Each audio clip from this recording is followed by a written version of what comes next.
Howdy folks, and welcome to Hershberger's Miracle Homestead. This video has been on our radar for a while, and that's to do an About Us video to let you know a little bit about us. Before we go there, we want to welcome all our subscribers. It seems like every week we're having new subscribers, so we want to welcome you. We hope you enjoy your journey with our YouTube family. And if you have any questions about us or whatever, just leave it in the comments and we will get to you when we can. Now, about us. I am Martha, and this is my twin brother, Marvin. He's better known as Buddy. We are the youngest of 7 siblings. Mom and Dad got married in 1950. Yeah, we're talking about us, aren't we? And in 1960, they had the last of their children, which was Buddy and I were the youngest. And here is one of our siblings. I'm Dorothy, and when the twins were born, I was 5 years old. And I was so thrilled to have a sister, because we have 4 other brothers. 2 of them are older than I am, and 2 of them are younger. So I was in the middle of 4 boys. I was very happy for a sister, and we were thrilled to have Buddy. Yes, we were. We were all born in Virginia Beach, and when the twins were 2 years old, I was 7, my parents moved to Montezuma, Georgia, and we lived there for 7 years. And in 1969 that we moved to South Carolina, and we've been South Carolinians ever since. While Buddy's out of the room, maybe we'll give a little bit of a history on him. Buddy suffered brain damage at birth, lack of oxygen at some point or other. And so he's been special needs ever since he was born. But he's been a very, very special part of our family. When he was 16 years old, he also started with epilepsy. And that has really taken a toll on him. In his younger years, up until he was probably in his 40s, about 20 years ago, he was very, very active. Mm-hmm. Well, here he comes again. Hey, my buddy. Okay, we might have to do that some other time. You back again? All right, got your shirt tail, man. Good deal. Dorothy and I are both single, and so we've always been involved in Buddy's care.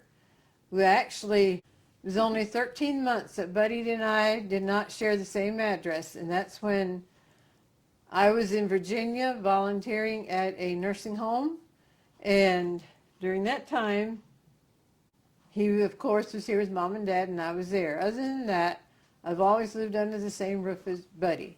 And then when I came back from Virginia, I started a residential cleaning service, and that's what I did up until the time caregiving responsibilities required that we make a change. I was kind of in and out of South Carolina. I was involved in teaching school, worked at restaurants, did bookkeeping, and I also was in voluntary service in Virginia at a children's home and also in El Salvador. And then I also lived in Georgia with my grandpa for about 2 years, helping to take care of him. So I was in and out of South Carolina until the late 1990s. In 1980, our caregiving responsibilities began for others as well as for Buddy. Mom's sister needed assistance, and so she moved to South Carolina and lived with us for a number of years. She's thinking, Buddy. Look over at you is what's going on. After she passed away is when I moved to Georgia then to live with my grandpa for a couple of years to help take care of him. And then there was another one of Mom's sisters who also required care, and we assisted with her from South Carolina. We would go back and forth to Georgia quite often in helping to look after her. He's starting to go to sleep. There you go, baby. Now you can catch a nap, and then we'll finish, okay? In the 1990s, it became evident that our caregiving responsibilities would probably only increase over the years. And so Martha and I decided to join forces and look at ways to create income from home, have more home-based business ideas. And so that took us down the journey of baking. Martha is our baker. I helped some, but I did more cleanup and packaging and that kind of thing. It's good teamwork. Yeah. So that led us into baking, whether we went to festivals or We did a lot of bake markets, sales, flea markets, special orders. farmers market. So anyway, and then also buying contents of storage units and cleaning them up and reselling. We also purchased from estate auctions. Yes. And So one thing led to the other, but it was something that one of us could be at home if necessary, and then the other go out and do what needed to be done. That just teamwork there. gave more flexibility in our schedule. Right. Mm-hmm. Yeah. In the early 2000s, Dad sold their place that they had, along with construction equipment and materials and all that he had. They were entering their retirement years. And we moved to a place close to town. We were just on the outskirts of town, still in the country, but real close to town, and that was an excellent location for Martha and I, with our baking, yard sales and bake sales, and just. In 2003, Mom's health was not very good. She had a lot of trouble with her legs and couldn't get around very well. And then Dad had a series of heart attacks. And so 2003 is when our caregiving years really kicked into high gear. There were doctor appointments, therapy, meds, labs, hospital beds, Hoyer lifts, wheelchairs, walkers, home health, hospice, the whole 9 yards. Yes. So we had, someone said we have a mini nursing home there. We had 3 patients to look after. But it was a family effort, though. Yes. Martha and I may have been doing the hands-on, but our brothers and their wives were very faithful in sending in financial support and helping out however they could. So it was not something we did by ourselves. Definitely not. And then in 2010, Dad passed away, and Mom in 2012. So after Mom and Dad both passed away, we felt it was very important to have a place of our own. Change was hard on Buddy, and we wanted to be able to be at a place that we knew we could be there the rest of our life, or at least the rest of Buddy's life, so that he wouldn't have to go through another change. And so that began the journey of looking for a place. And the story of how we came to be where we are today is a miracle. And a result of our brothers looking out for us. Yes. Buddy's going to take a nap. So we'll let him take a nap, and we'll keep on talking. There you go, Buddy dear. Okay, good. Let's begin our journey of looking for a place that we could call home. And it was interesting that 3 miles from where we live now was a foreclosure property that came on the market, and our brothers looked at it, actually put it under contract. And it sat there and sat there and sat there. It had 2 mortgages on it, and something to do with the banks that were holding the mortgages couldn't agree on things and so forth and all. Anyway, I remember I would drive by that place and wonder, why, Lord, why? What is going on? And finally, after a year, the realtor told our brothers that they may as well just get out of the contract. He said, you'll get all your money back and move on, that they're just not coming to any kind of working agreement. So that's what we did. Until then, our oldest brother Merle had dementia, and he was a truck driver. He had to get off the road. So when I'd go to auctions or to the market, why, I'd call him up, and he was able to go along. The time came when he wasn't, but at this point he was. And by the way, our church is Shiloh Mennonite Church up the road. We are of the Mennonite faith, but the most important thing is that we're saved by the blood of Jesus Christ. Mm-hmm. And there'll be more people in heaven other than Mennonites. And we were hosting a volleyball tournament, and I was going to take Buddy up there to watch. So I called Merle, find out, Merle, you want to go with us to Shiloh to watch a volleyball game? Yeah, I'll go. So that took me, instead of from point A to point C, I had to go from point A to point B and then to C right by this place. And they had a for sale sign in the yard. The phone number was written very small. So I told Merle, there's a for sale sign in there. I'm going to turn around and go back and get that phone number. And they told us later then they did that on purpose because they didn't want someone just going by, getting the number and just randomly calling, not really being that serious. They knew that if they get the phone number, that person had to be serious to drive in and walk up to the sign and get the number. So our brother Junior was at the volleyball tournament as well, and I told him about it. And he said, you mean that place up the road that has those two detached garages? So yeah. So he came up here too, and he looked, and he liked what he saw. So he and Ray, Brother Paul was in Colorado, and Merle had dementia, so Junior and Ray took it on themselves to do the negotiating with the family. The gentleman that lived here unfortunately passed away suddenly, and his family was all out of town, out of state. And so they had their church praying with them that they can sell this property to someone special. And we didn't know this at the time. They told us this later. In the meantime, Jen and Ray contacted them. Someone else had contacted them. We had an appointment made to come here to look at the place. And there again, we called Merle. He could sit in the vehicle with Buddy while we would run in. And that was our intention. At this point in Buddy's life, he no longer was able to be out in a crowd of people, but he thoroughly enjoyed going out for rides and watching from the vehicle. And so for years, that's what we did with him. Almost every day. It wasn't very many days that he was not offered a ride out. And most of the time, he took us up on it.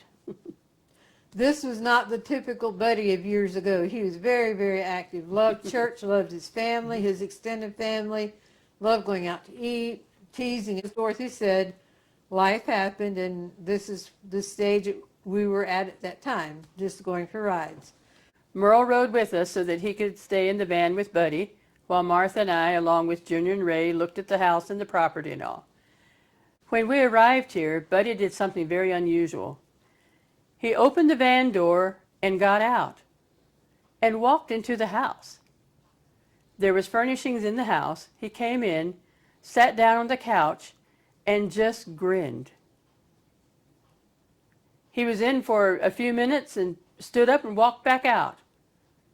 That was so unusual, but the sisters were both here.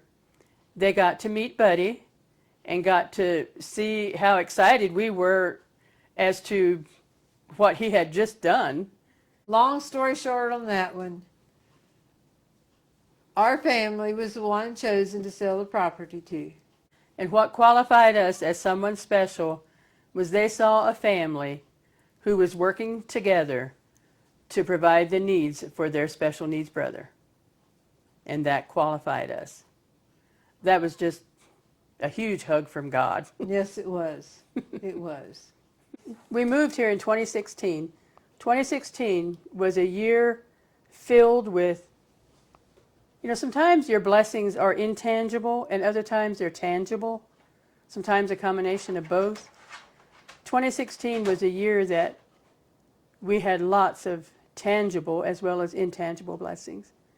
And I'm still just blown away by everything that happened. When the dotted line was signed and the property was owned by the Hershbergers, our brothers called for a work day for the community churches, area churches. But there's 25 men that showed up that day. And the ladies from our church provided lunch then. But these men Some were working in the house, some outside, some in the field. They were trimming trees, they were trimming bushes, they were bush hogging, they were pulling up fence posts that weren't needed, they were mowing. And the transformation in this house, living room, dining room, and kitchen were all three different rooms, and they took walls down and transformed that into one big area, which is perfect. Buddy can sit right here. We're here in the kitchen. He can see us. We can see him. We have a nice double window looking out that way, watching traffic go by. We have the double patio door out this direction. He can watch the dogs. And yeah, it's just, it wasn't just that day though, but they kept coming to help do this, that, and the next thing. Anything a house needed to have done before moving in. And then moving day was another. I was flabbergasted at the amount of vehicles that came Trucks to and trailers. help us move. It was just incredible. So in thinking of a name for our property here, to reflect the miracle that God worked out for us, we chose the name Miracle Homestead for our place here. And so we have Miracle Homestead Labradors, and we have Hershberger's Miracle Homestead for YouTube. That's right. And by the way, that place 3 miles up the road that we had a contract on for over a year sold shortly after this place was bought. Mm-hmm. So God had us tied up in that place, so we wouldn't buy anywhere else because he knew this place was for us. And then the time came we had to shift gears again. My health wasn't what it had been at one time either, and I could not keep up with the pace that was needed for bake sales and festivals, and plus a lot more of the work of baking had to be done here in the same room that Buddy was. And that was not the best arrangement. Something about the flour dust and that type of thing. He would often break out in a little bit of a rash. Over on Sar Farm Road, we had a separate room where a lot of that work was done. It was just too much for him. And it became too much for us, too. For one thing, the move was hard for him, and so he needed more one-on-one time and that kind of thing, yeah. And so that's when our labs came into play, too. This place had dog kennels on it that are in the back of the yard, are basically used just as a playhouse for the dogs. They like to go in there and explore, but that's not where they sleep, that's not where they get their food and that kind of thing. Yeah. We have a climate-controlled building that we bought and have it right off of the patio. We had gotten it with the intention of thinking that our puppies would be born in there. But they're not. The puppies are born in the house. The puppies are like 4 weeks old. They can be quite noisy, so. Plus they need more room. Yeah. So we have another barn off the carport that's climate controlled. We take them out there. Then we have them in and out of the house, but yeah. Mm-hmm. So we enjoy our puppies, don't we, Yeah. Bud? And our dogs. That has been a source of entertainment for Buddy, and has been a source of income for us, too. And our dogs that are part of our breeding program, we do have them tested for genetic diseases, and their hips and elbows are tested. We want to have quality puppies. And they are our pets. So when we retire them, they can live out their life right here at Hershberger's Miracle Homestead. There's a lot of potential here at Hershberger's Miracle Homestead, but it seems as though labs was the only animals that have found their home on the homestead. We've talked about chickens. We had talked a bit about goats, rabbits, quail. In saying that, with the potential we have on this land, most of the time needs to be focused in the house. And if we get animals, we want to be able to give them the best and take care of them. Mm-hmm. So, yeah. We'll look to Martha to tell how YouTube came into being, because it's because of her. So I'll let her tell that story. I might have been the instigator, but Dorothy's been behind it 100% as well. Why, as time went on, and we were just home more all the time, and I kept thinking, Lord, what can we do to reach out to people, to encourage people, and just be a blessing in some way? And we watch a lot of YouTube with Buddy. And the thought kept coming to my mind, a YouTube channel, Martha, a YouTube channel. And I just say, no, no, no, Lord, we need content for that. What are we going to talk about? I think about it some more. YouTube channel, Martha, YouTube channel. Finally felt like that's what God was calling us to. And we decided to bite the bullet, not let fear stop us. God, we will do it, and you give us the content. So what will our content be? Our content needed to be something that we're doing all the time anyway. And so there is family, kitchen action, Labrador retrievers, and gardening. Sometimes there's other things thrown in, but that's basically what That's right, it revolves buddy. around. That's right. And then the long videos we put out, each video ends up with an inspirational thought, and most times it's one of us sitting here with Buddy to share an inspirational thought. And then we were wondering, what are we going to call that time? And when our brother Ray was still here, he'd come in the door, and he said, well, I got a golden nugget for you today. And then he'd share a verse or a thought or just an inspirational thought. So that's where the golden comes in at. This is the inspirational golden thought. And then recently we were thinking, well, shorts is a big thing anymore. So we have started a Chirping a verse of the day. And the voice behind that so far has always been Dorothy. If she can't do it, I will, but she's taken that on. And the picture that we use, you don't see Dorothy, you just hear her voice, but then we use a picture that I had taken a number of years ago. Our brother Paul would go into Liberia for 2 or 3 months out of the year. That was a mission work God called him to, and he answered it faithfully.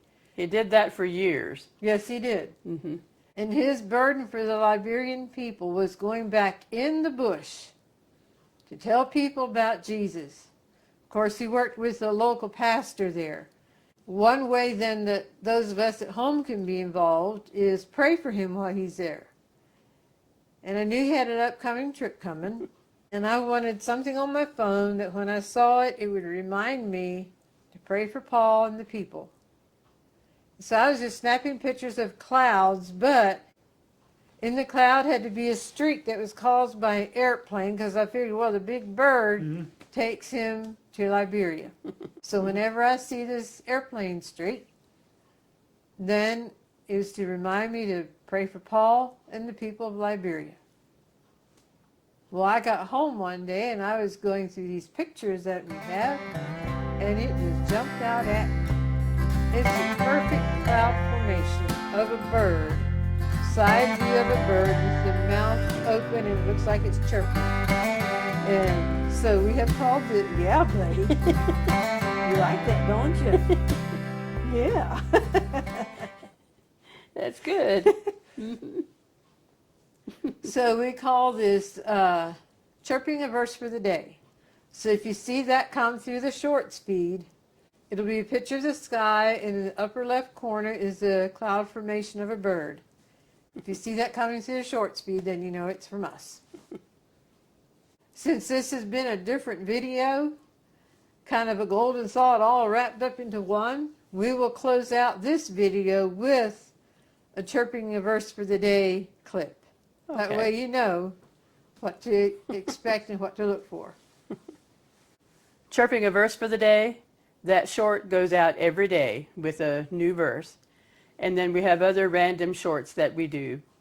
And then our other videos are posted on Wednesdays and Saturdays. Those are the ones that end with an inspirational golden thought.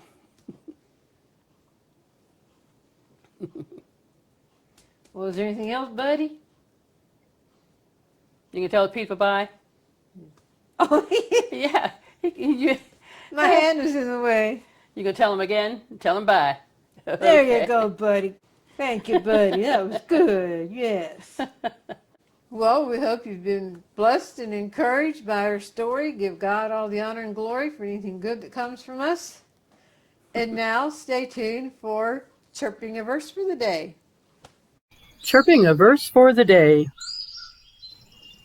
And the peace of God, which surpasses all understanding, will guard your hearts and minds through Christ Jesus. Philippians 4:7. May God bless you on your journey.